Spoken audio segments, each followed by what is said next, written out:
Assalamualaikum warahmatullahi wabarakatuh, Sobat RH sekalian. Jumpa lagi kita di channel yang keren ini. Keren, cadas, tidak ada yang dipukul.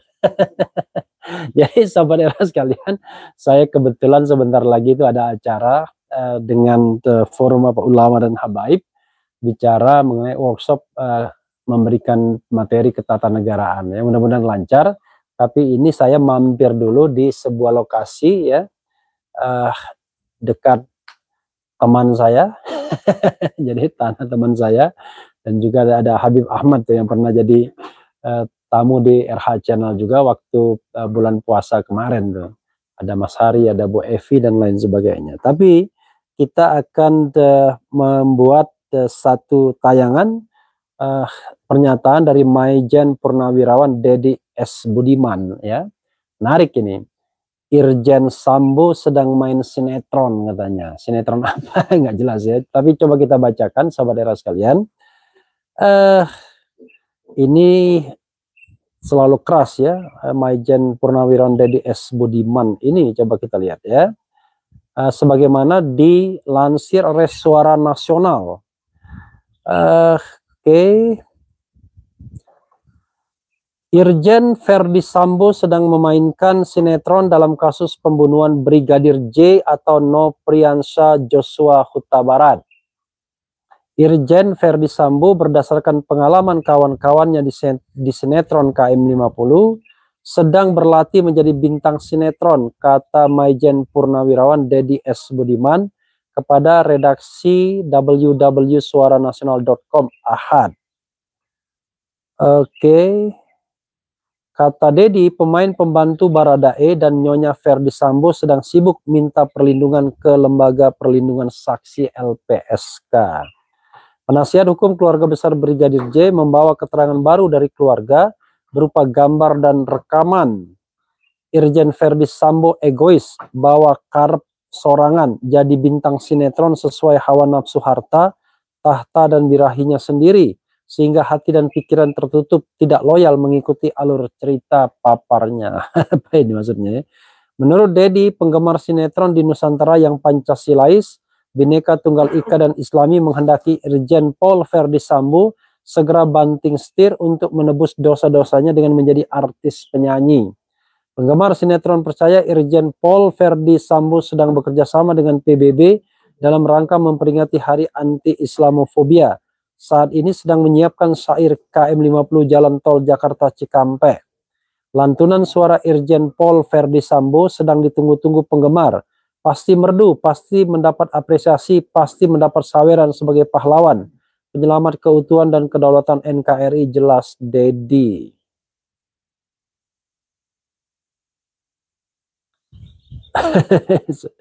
Nggak begitu jelas juga ya maksudnya apa Sobat Era sekalian ya.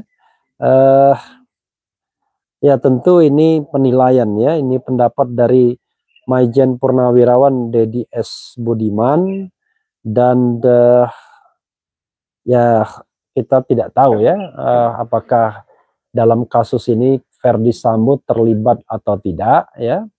Tetapi memang secara logika sukar mengatakan dia tidak tahu soal ini ya, soal yang terkait dengan kematian Brigadir J, karena cerita mengenai perjalanan dari Magelang kemudian sampai ke Jakarta, kemudian tembak menembak, kemudian dilalanya tidak ada di tempat, itu sendiri cerita yang cukup membuat orang tanda tanya. Karena begini Sobat Era sekalian ya, sederhana ya, paling sederhana adalah how come seorang Brigadir J berani masuk ke kamar katakanlah istri jenderal dan menodongkan pistol, sementara sang jenderal sendiri hanya keluar untuk PCR. Pengakuannya kan begitu, artinya kan time frame-nya sedikit-sedikit semua. Kalaupun dia misalnya berhasil melecehkan misalnya ya, ini mohon maaf Sobat Era sekalian, toh dia akan menghadapi konsekuensi ya kan. Konsekuensinya apa? Konsekuensinya ya pasti dia akan ditindak, karena Verdi Sambo akan pulang ke rumah Dan pasti istrinya mengadu kepada yang bersangkutan seandainya memang diperlakukan tidak senonoh. Jadi dari situ saja jalan cerita mengenai katakanlah pelecehan itu ya sangat sukar untuk bisa diterima. Tidak heran misalnya yang namanya Sobat RH sekalian, itu lebih dari 90% mengatakan bahwa kasus pelecehan itu tidak mereka percaya. Yang mereka percaya adalah justru ini ada kasus pembunuhan berencana ya. Jadi terlalu mengada-ada kalau dikatakan sebagai kasus pelecehan karena agak ya tadi time frame-nya terlalu ketat ya. Terlalu ketat, dan menurut saya ya tidak masuk akal saja seorang brigadir berani untuk melecehkan istri jenderal, apalagi menodongkan pistol, dan itu dilakukan di rumah tuannya, di rumah jenderalnya, yang tentu selain jenderal juga ada anak buah lainnya. Ini kan sama saja melakukan tindakan bunuh diri. Itu pertama. Kedua, tentu kita bertanya, waduh, apakah begitu rendahnya ya mutu pendidikan Polri sehingga seorang ajudan seperti Brigadir J kemudian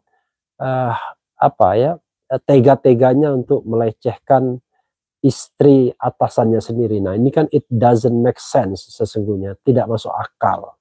Nah yang masuk akalnya apa? Ya yang masuk akalnya adalah ya ini yang masuk akal ya, walaupun belum tentu benar juga, adalah ini adalah ya sebuah katakanlah tragedi, sebuah pembunuhan, sebuah penembakan dengan latar belakang yang ya barangkali publik berimajinasi pasti ada apa-apanya ya, ada relationship, ada special relationship mungkin antara Brigadir J dan it could be possible Nyonya Sambo misalnya.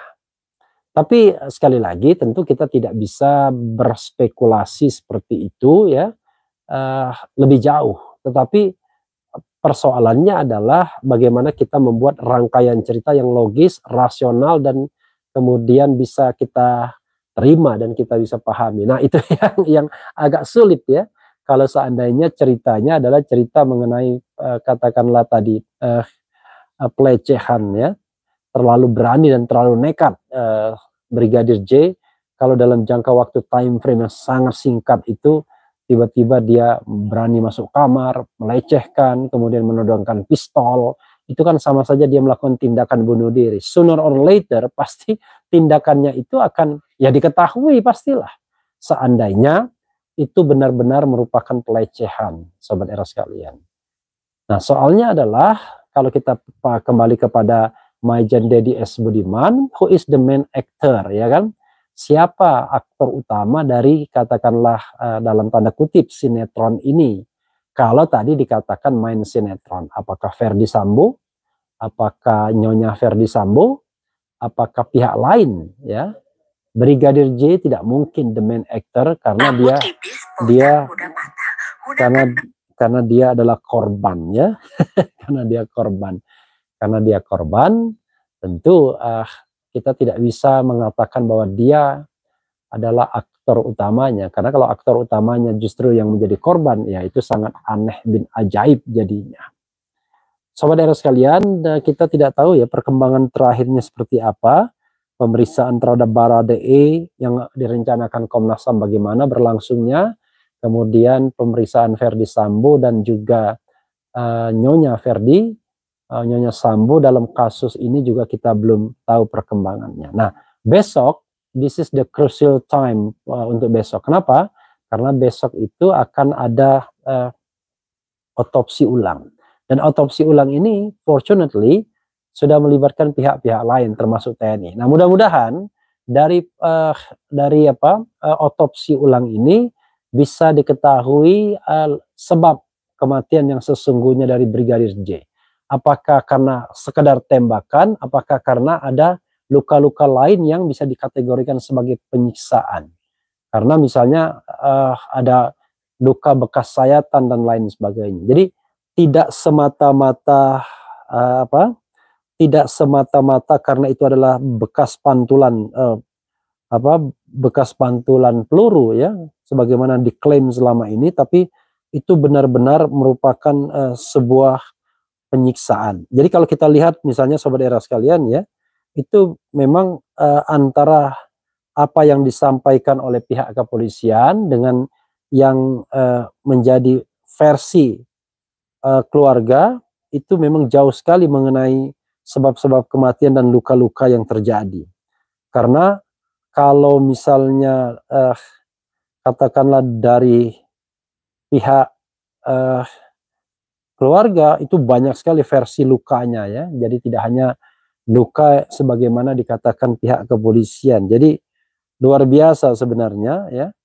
Kalau kita lihat misalnya sebagaimana pernah dibuat oleh grafisnya oleh media ya, itu terlihat betul kalau versi keluarga itu luar biasa banyaknya ya. Misalnya ini beda luka Brigadir J versi polisi dan keluarga.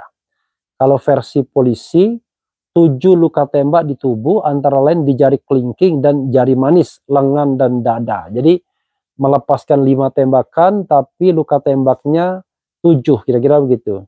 Kemudian 1 proyektil bersarang di dada, luka sayatan akibat proyektil ya, rikoset. Jadi sayatan itu akibat proyektil. Itu saja menurut versi polisi ya. Sementara menurut versi keluarga, luka sayat di bawah mata, 2 bekas jahitan di hidung, luka sayat di bibir, gigi tak lagi rapi, luka sayat di leher, bekas luka jerat di leher, luka sayat di bahu sebelah kanan, memar di perut, 2 jari tangan putus, kuku jari tangan lepas, lubang di tangan, luka benda tajam di kaki kanan. Jadi itu versi keluarga yang sebagian diantaranya pernah saya lihat juga ya sobat era sekalian, karena dibawa oleh pengacara atau penasihat hukum dari keluarga J, yaitu Johnson Panjaitan. Jadi sekali lagi kita tidak tahu apakah benar Brigjen atau Irjen Sambo sedang bermain sinetron sebagaimana dikatakan Maijen Purnawirawan Dedi S. Budiman. Kita cari dan tunggu kebenarannya saudara sekalian. Masih dari usaha tempat yang sejuk ini ya, lumayan juga ya, sebelum kita nanti diskusi. Wassalamualaikum warahmatullahi wabarakatuh. Ciao.